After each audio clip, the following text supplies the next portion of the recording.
കേന്ദ്ര വിദ്യാഭ്യാസ മന്ത്രി ധർമ്മേന്ദ്ര പ്രധാന്റെ കസേര തെറിപ്പിച്ച പ്രക്ഷോഭത്തിന് ശേഷം ഗതാഗത വകുപ്പ് മന്ത്രി നിതിൻ ഗഡ്കരിക്കെതിരെ തിരിഞ്ഞ പാറ്റകൾ റോഡുകളുടെ ശോച്യാവസ്ഥയും പെട്രോൾ വില വർധനവും ചൂണ്ടിക്കാട്ടി CJP ക്യാമ്പയിൻ തുടങ്ങി. ഇതിനിടെ ജന്തമന്ത സമരത്തിൽ പങ്കെടുത്ത വിദ്യാർത്ഥികൾക്കെതിരായി എടുത്ത കേസുകൾ പിൻവലിക്കുന്നത് കേന്ദ്ര സർക്കാർ നിർത്തിവെച്ചു. സമരം ചെയ്ത വിദ്യാർത്ഥികൾക്ക് നേരെ പെല്ലറ്റ് ഗൺ പ്രയോഗിക്കാൻ ഉത്തരവിട്ടത് ആരെന്നതിനെ ചൊല്ലിയും വിവാദം ശക്തമാവുകയാണ്.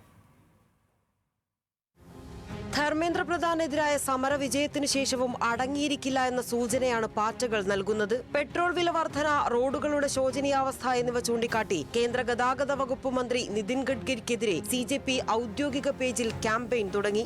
കേന്ദ്ര സർക്കാർ വാഗ്ദാനങ്ങൾ ലംഘിച്ചെന്ന് ചൂണ്ടിക്കാട്ടിയാണ് വിമർശനം. CJP സമര വിജയത്തിന് ശേഷം ശുദ്ധമായ പെട്രോൾ വാങ്ങാൻ പൗരന് അവകാശമുണ്ടെന്ന മുദ്രാവാക്യവുമായി E20 ജനതാ പാർട്ടി എന്ന പേരിൽ പുതിയ ഓൺലൈൻ കൂട്ടായ്മ കേന്ദ്ര സർക്കാരിനെതിരെ ക്യാമ്പയിൻ തുടങ്ങിയിരിക്കുന്നു. 2 ദിവസം കൊണ്ട് ഈ പേജിലും 5 ലക്ഷത്തിലേറെ പേർ സംഘടിച്ചതിന് പിന്നാലെയാണ് CJPയും ഇതേ വിഷയം ഏറ്റുപിടിക്കുന്നത്. ഇതിനിടെ ജന്തർ മന്ദർ സമരത്തിൽ പങ്കെടുത്ത വിദ്യാർത്ഥികൾക്കെതിരായി എടുത്ത കേസുകൾ പിൻവലിക്കുന്നത് കേന്ദ്ര സർക്കാർ നിർത്തിവെച്ചു. സുപ്രീം കോടതിയുടെ ഇടക്കാല ഉത്തരവ് ചൂണ്ടിക്കാട്ടിയാണ് നടപടി. ഇത് ഒത്തുതീർപ്പ് ഉപാധികളുടെ ലംഘനമാണെന്ന് CJPയും SFIയും ആരോപിച്ചു. വിദ്യാർത്ഥികൾക്കെതിരെ പ്രതികാര നടപടി തുടർന്നാൽ രാജ്യവ്യാപക പ്രതിഷേധം തുടങ്ങുമെന്ന് CJP സ്ഥാപകൻ അഭിജിത് ദീപ് കെ മുന്നറിയിപ്പ് നൽകി. സുപ്രീം കോടതി നിർദ്ദേശം പോലീസ് ദുരുപയോഗിക്കാൻ സാധ്യതയെന്നാണ് വിമർശനം. സർക്കാർ ये सब ना करे.